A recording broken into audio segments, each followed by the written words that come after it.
The 1,970 seconds and 1,980 seconds were a time when horror films didn't just scare, they disturbed, disoriented, and defied all cinematic norms. These decades birthed some of the most experimental opening sequences ever shot in genre history, but not all of them survive. Behind the flickering grain of VHS tapes and the smoky reels of lost 35mm prints lies a strange truth. Many horror films we thought we knew once began very differently. Before the studio edits, before the test audience reactions, before the moral board stepped in, these films had other openings. Openings that were darker, stranger, or simply too disturbing to remain. Some were yanked moments before premiere night, their reels quietly destroyed or locked away in vaults. Others were altered mid-production, replaced with tamer introductions that dulled the edge of what could have been. And in some cases, the only evidence of these original intros comes from crew testimonies, obscure production notes, or audience memories that flicker like ghosts, half-remembered but never fully erased. Why do these lost intros matter? Because the beginning of a horror film is everything. It's the moment of impact, the tone setter, the silent contract with the audience that says, "This is the nightmare you're about to enter." When that promise is altered or erased, the film itself becomes a ghost incomplete, haunted by what it once was. And strangely, in 2025, when horror has become more sanitized, more algorithmic, those forgotten openings feel more radical than ever. They weren't just scenes, they were statements. And their absence leaves a silence that screams louder than blood-curdling soundtracks. So tonight, let's dig beneath the surface of what you think you remember. Let's uncover the intros that were never meant to survive. These are 15 horror films that opened with scenes no one remembers because they were cut. Number 1. The Other, 1972. The Other is a film soaked in grief, duality, and repression, and once had an opening that made its true horror explicit. The original scene, removed before wide release, depicted Niles and Holland, the twin brothers, playing a game in a locked attic. The game? Taking turns pretending one of them didn't exist. One would hide in the dark, the other would narrate aloud, "I am alone. I was always alone." This game was scripted and shot, but test audiences reportedly reacted with confusion and discomfort. The studio panicked, fearing the twist would be spoiled. So the scene was pulled, and the film now opens with pastoral calm sunlight, birdsong, innocent. But that original intro was the key. It didn't spoil the twist, it earned it. It hinted that the darkness wasn't something that arrived. It had always lived there, in the attic, in the imagination of a lonely child. Some early VHS pressings in Europe are said to include a portion of the scene, but no official restoration has reinserted it. And so, The Other remains a masterpiece, half-remembered. Brilliant, but afraid of its own beginning. Number 2. Pin, 1988. Pin is already one of the most quietly terrifying films ever made, a tale of psychological decay, familial silence, and projection. But its original intro was far more clinical than creepy. The first scene, according to the shooting script, was set in a sterile medical classroom. A life-size anatomical dummy sits at the front. A doctor speaks to it softly, explaining human emotion with no students present. Then the camera pans. The dummy's eyes move. The producers insisted the scene be scrapped. They wanted the horror to unfold slowly, not start with a surreal gut punch. But the deleted intro redefined the dummy not as a tool, but as a presence, a character, possibly sentient. Without it, Pin becomes an extension of Leon's madness. With it, there was doubt, uncertainty, a sliver of belief that maybe, just maybe, the dummy had its own thoughts. Years later, the director admitted regret. "We killed our best ghost before the story began." And what is Pin, if not a ghost in plastic form? Number 3. Possession, 1981. Possession opens in chaos, a man returning home, a marriage in ruins, a woman unraveling. But it was once supposed to open in silence. Director Andrzej Żuławski shot a now-lost intro where Anna walks alone through a Berlin U-Bahn tunnel, surrounded by silent commuters who won't meet her eyes. She stops, looks at the wall, and begins to cry, not from sadness but confusion. The sequence was removed after international distributors pushed for urgency, a faster descent into hysteria. What they didn't understand was that possession wasn't about what happened. It was about why it couldn't be understood. Żuławski later described the intro as the breath before collapse, the moment when Anna still wanted to hold on but didn't know how. Without it, the film opens mid-scream, which is powerful but also jarring. Cinematographer Bruno Newton once claimed that the lost footage had no script. It was purely instinctive, improvised. It was meant to disorient emotionally, not narratively. Some reels from the original cut are rumored to be locked in a French archive, unlabeled and undigitized. Whether they'll ever surface is unknown, but the absence is palpable. Possession doesn't need more madness. It needed that moment of quiet, that final glimpse of a woman before she was consumed. Number 4. The Sender, 1982. Before Scanners and Firestarter, there was The Sender, a cerebral horror film about a young man whose dreams invade reality. But the studio never wanted cerebral. That's why they cut the original opening, a sequence showing the protagonist submerged in water, eyes open, screaming silently, not drowning, just suspended. That intro was abstract and unsettling. It lasted 2 minutes, no dialogue, just water, distorted sounds, and brief flashes of faces: his mother, a church, fire, a collage of trauma without explanation. Test audiences didn't know what to make of it. Paramount panicked. They cut it and replaced it with a more direct scene, the young man attempting suicide in public. Easier to understand, easier to market. But that change reframed everything. The suicide scene made him a victim. The water scene made him a transmitter already dangerous, already broken. The loss of ambiguity diluted the film's premise. In 2013, fragments of the underwater footage appeared on a European DVD, extra grainy, color-warped, terrifying, but not complete. Some films dream too big, and when they do, the first thing to go is always the beginning. Number 5. Next of Kin, 1982. Next of Kin has been hailed as Australia's answer to The Shining, but few remember that it once had an intro that echoed Kubrick's Dread. The original version opened with the protagonist, Linda, as a child, wandering the halls of the Montclair retirement home in the dead of night, long before she was meant to return as an adult. The sequence was shot in near silence, with only the hum of fluorescent lights and Linda's shallow breathing. She finds a door slightly ajar. Inside, a bed, empty, a wheelchair spinning slowly. Then cut to black. The scene was removed by international distributors who felt it gave away too much. Ironically, it did the opposite. It cast the entire story in a loop, a cycle of inherited trauma. The cut intro gave Linda's return to Montclair deeper meaning. It wasn't just a visit, it was a homecoming to fear. Director Tony Williams acknowledged the cut years later, calling it a necessary death to sell the film abroad.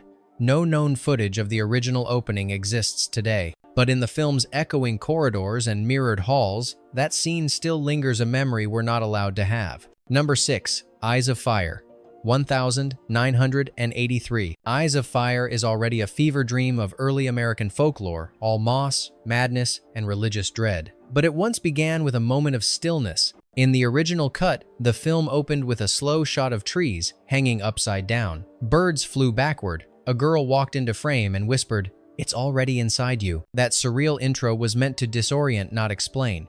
It signaled the land was wrong before any words were spoken. But producers demanded clarity, so instead, the final version begins with a courtroom scene, forcing exposition before atmosphere. The lost intro lingered. You could feel it in the rest of the film, a sense that something had been torn out. The strange rhythms, the unnatural edits, they all point back to an origin that no longer exists. In a rare interview, editor Richard Sands confessed, "We started in the nightmare, then they made us wake up and start again." Footage of the lost intro remains elusive. A fan restoration using stills and script fragments exists online, but the original film elements were likely discarded in a storage purge. In a movie about haunted wilderness and erased histories, maybe the missing intro is part of the curse. Number 7. The Baby, 1973. Few films are as strange or as disturbing as The Baby, but even it had boundaries, apparently. According to archived reviews and cast recollections, the original opening scene showed the titular baby alone in a dark room, standing, not crawling, and watching cartoons with the sound turned off. That one image of a grown man in a diaper silently staring at flickering cartoons was allegedly so unsettling that preview audiences walked out. The scene was immediately cut. In the final version, we meet Baby much later, in a carefully staged family setting where the grotesque is buffered by fake domesticity. But that first intro changed everything. It implied awareness. It made you question the setup from the beginning. Was Baby truly mentally infantile? Or was he pretending, controlled, punished? By removing the scene, the film lost its central tension. What remained was camp, exploitation, and cult status. But those who saw the intro never forgot it. One critic wrote, "That opening didn't just shock, it accused." Number 8. Alice, Sweet Alice, 1976. Before the masks, the murders, and the Catholic dread, Alice, Sweet Alice was supposed to begin with silence and then screaming. The original opening featured Alice waking up in her bedroom, her mouth sewn shut in a dream, her eyes bulging. She tries to scream but can't. She watches her younger sister smile at her from the hallway, holding the needle. The studio demanded it be cut. Too violent, too symbolic, too much. Instead, we start at church, during communion, quiet, respectable, hollow. That lost intro wasn't just shock, it was foreshadowing. It told you everything you needed to know about Alice, her inability to speak her pain, her sister's role in her repression, and the horror of being blamed for what you can't control. Director Alfred Soule later said he fought for the scene but was overruled. The footage has since disappeared, not lost, discarded. The irony? The film was accused of anti-Catholic sentiment anyway, so they cut the most honest part and got punished just the same. Number 9.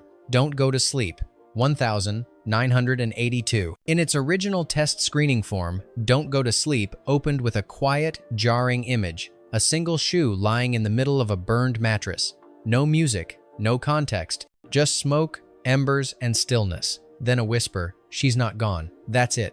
That intro was removed before the film aired on television. Executives at ABC deemed it too abstract for a primetime audience. Instead, the final cut begins with a happy suburban family moving into a new house, masking the psychological horror to come. But that original scene set the tone for something much colder, a story not about ghosts, but guilt. The burned mattress belonged to the daughter who died. The shoe, her sister's, a symbol of shared trauma, of complicity. Without it, the film plays more like a haunted house tale than the slow psychological unspooling it was meant to be. Years later, one of the editors admitted the original scene was brilliant but isolating. It didn't invite you in, it shut the door behind you. Only a few bootleg work prints have ever surfaced, and even those are incomplete. What we're left with is a sanitized nightmare, like being told a scary story that skips the part that actually kept the teller awake. Number 10. Messiah of Evil, 1973. Messiah of Evil is already disjointed, a surreal fever, dream of coastal horror. But its original intro might have made it even stranger. Early drafts and cast interviews describe a missing scene, a narrator, unseen, calmly describing a dream in which blood rains on a town that doesn't exist. The narration was paired with images of still, empty streets shot with a red filter and no ambient sound. This sequence was replaced with a more conventional flash-forward of a man slashing a throat, abrupt, violent, and easier to sell. But the original intro was designed to prepare the viewer for disorientation. It promised dread, not gore. That narration has been lost, the voice actor uncredited, the audio reel never found. But a production assistant claimed the cut was ordered by the distributor at the very last moment. They feared it made the film too slow and too European, which is ironic, because Messiah of Evil was never meant to be American horror. It was meant to drift, to erode, to bleed in silence. Some rare international cuts allegedly contain fragments of the original sequence, but none are confirmed. The dream remains spoken of, but never heard. What happens when you erase the first breath of a nightmare? You still fall asleep, but the dream forgets its shape. Number 11. Jennifer, 1978. Often dismissed as a Carrie knockoff, Jennifer is more than telekinetic snakes and high school revenge. Originally, the film opened with a flashback. Jennifer as a child, watching her pet snakes writhe in pain after her father tries to purify them. The sequence was visceral, religious, and cruel. It was also removed entirely before theatrical release. The producers feared that beginning with animal suffering, even implied, would alienate audiences. Instead, the final cut opens with Jennifer arriving at a fancy prep school. Clean, safe, untrue. That lost intro didn't just show trauma. It explained it. Jennifer's powers, her hatred of hypocrisy, her moral compass, all traced back to that moment. Without it, the film feels like it's mimicking Carrie without earning its rage. Rumors say the intro was shot and scored, but never processed for final print. One assistant editor claimed he saw the rough cut, describing it as Southern Gothic nightmare meets religious horror. That version never made it past internal screenings. In a world of remakes and reboots, no one's tried to restore Jennifer. Maybe they don't believe it deserves a second look, but maybe they've never seen what it really was meant to be. Number 12. The Premonition, 1976. The Premonition exists in two realities, depending on where and when you saw it. The version aired on late-night television in the early 1980s opened with a disturbing scene of the foster mother, Sherry, staring into a mirror and whispering a child's name that isn't hers. It's slow, soft, and uncomfortable. In the theatrical cut, that intro is gone, replaced by a wide daylight shot of a school playground. Innocuous, forgettable. The lost intro wasn't graphic, it was psychological. Sherry's whispered words suggested a kind of spiritual possession, that her obsession with her adopted child might not be just maternal fear. It implied that someone else's trauma was leaking through her skin. Studio memos called the original opening too oblique and alienating. That's exactly what it was supposed to be. The film's power lies in unease, not exposition. Without that surreal intro, Sherry's descent into paranoia seems abrupt, even irrational. Those who saw the TV cut in real time still recall that opening. Some describe it as dreamlike. Others swear it never existed. No official release includes the mirror scene. No clip has surfaced. Only a shooting script and a single lobby card suggest it ever happened. It's not just a missing intro, it's a ghost in the film's DNA. Number 13, Let's Kill Uncle, 1966. Don't let the title fool you. Let's Kill Uncle was never meant to be quirky. In fact, its original intro was almost supernatural. Before the studio got involved, the film opened with a feverish dream. The boy protagonist watches his father's funeral, where no one casts a shadow. This scene, shot on an overexposed soundstage, with actors walking in unnatural slow motion, was reportedly too surreal for Universal at the time. It was cut after test screenings left audiences confused rather than intrigued. The studio replaced it with a straightforward exposition scene, the boy being informed of his inheritance and sent to the island. Clearer, yes, but also emptier. Without that dreamlike intro, the rest of the film loses its mythic edge. What could have been a fairy tale dipped in poison becomes a dark comedy with identity issues. And that's how it's remembered today, forgettable, tonally uneven. But the crew remembers differently. William Castle, the director, once said in a 1970 interview, "It was my most personal intro, but they made me kill it." There are rumors that the original intro still exists on a studio workprint, locked in Universal's vault. It's never been screened publicly. No stills, no footage, just one production photo, a pale child in funeral clothes staring into the camera, and no shadows behind him. Sometimes horror isn't loud.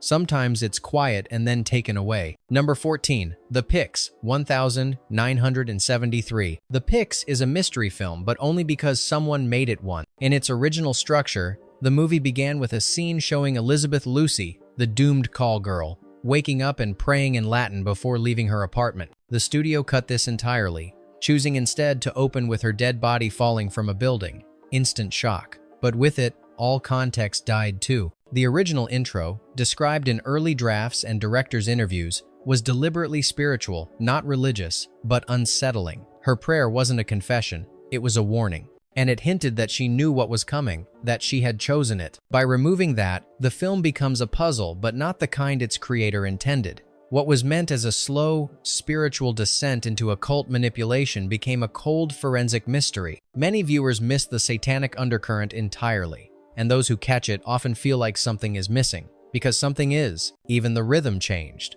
The original intro led into the rest of the film in a non-linear structure, cutting between the detective's investigation and Elizabeth's final day. What we got instead was a linear narrative, far less unnerving. In recent years, fragments of the lost intro have surfaced online, scratched workprints and audio reels, but never the full version. Its absence lingers like the smoke in Elizabeth's final scene, heavy, unexplained, and impossible to ignore. The film died at the box office, maybe because it was too slow, or maybe because it was no longer itself. Number 15, Blood and Lace, 1971. Before slashers found their formula, Blood and Lace went somewhere colder. The film once opened with a slow pan through a burning house, where a child stood staring at two charred corpses, her parents. In the final cut, this sequence is gone, replaced with a quicker, more abstract prologue. Why? Because the original intro was deemed emotionally damaging during censorship review. Not for violence, but for tone. The lost opening showed no blood.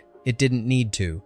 The horror was psychological, lingering in the child's frozen gaze. According to production notes, the full sequence was filmed but pulled just before theatrical distribution at the urging of theater owners. They feared walkouts. And not without reason, early test audiences reportedly went silent, not out of boredom, but paralysis. Without that intro, Blood and Lace still shocks, but it doesn't haunt. The theatrical version dives into exploitation and gothic tropes, but skips the slow descent into the girl's psyche. That original prologue framed everything differently. It made the violence feel cyclical, tragic, and worse, inevitable. Few prints of the original scene are rumored to exist. A crew member once claimed it was spliced onto a rare European copy, now lost in private collection. Whether that's true or not, one thing is clear: Blood and Lace was never meant to open gently. It wasn't just ahead of its time, it was too real for it. Bonus fact: Lamora, A Child's Tale of the Supernatural, 1973. And before we reach the end, let's talk about a film whose missing intro was never just edited, it was condemned. Lamora, A Child's Tale of the Supernatural is already a strange, dreamlike artifact. A gothic fairy tale dripping with religious anxiety and sexual repression, it tells the story of a young girl lured into a decaying vampire world. But the film was once more explicit in its allegory, and that's why the original intro never survived. According to both the original screenplay and on-set testimony, the first scene featured a Southern Baptist sermon. Not just fire and brimstone, but specific, angry condemnation of female desire. Intercut with that sermon, shots of young Lamora bathing in a creek, alone and afraid. Innocent, but observed. The juxtaposition was powerful and immediate. It framed the entire film as a battle between predatory judgment and awakening autonomy. But it also drew fire. Literally, the religious distributor originally attached to the film dropped it after seeing the scene. Negative reactions from early reviewers were vicious, blasphemous, one called it. The director was told that if the scene stayed in, the film would be banned outright in multiple southern states. So the intro was stripped, buried, lost. No footage survives, just stage directions, just memory, and just the echo of what Lamora might have been, not merely unsettling, but revolutionary. Sometimes, the most dangerous thing a horror film can do is begin with the truth. Lost intros are more than deleted scenes, they're erased intentions. They show us what a film wanted to be, before fear, pressure, or confusion stepped in. So now we ask you, which of these missing openings do you wish had survived? Which one changes the film most by being gone? Or better yet, have you seen any of these lost intros yourself? Let us know in the comments. And if you're brave enough, keep watching the beginnings they tried to make you forget.